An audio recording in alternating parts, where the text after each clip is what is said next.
Ассалаумағалейкум достар, қалайсыздар? Жалпы IT бизнес групп компаниясы, осы және Innova Corporation компаниясы Kaizen системасын қолдану арқылы қазіргі таңда оборотты 25 миллионға жеткіздік достар. Яғни достар, IT бизнес групп компаниясы осы жылы 132-ге жуық жобаларды іске асырды. Достар, менің кішігірім өзімнің айтқанда секретім, яғни бұл Kaizen системасының арқасында. Kaizen системасын ары қарай мен сіздерге таныстырып өтейін достар.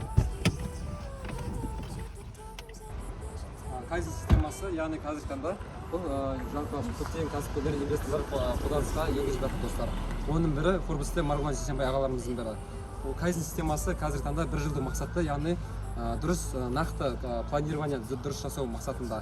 Осы арқылы біз IT технологияны байланыстырып, жаңа жоба ұйымдастырып жатырмыз достар. Бізбен бірге болсаңыздар, бізге қаншалықты 138 жобаны іске асырып, қаншалықты олардың разработка сайт веб студиясын көтердік, соның бәрін сіздерге айтатын боламын достар жоба барысында.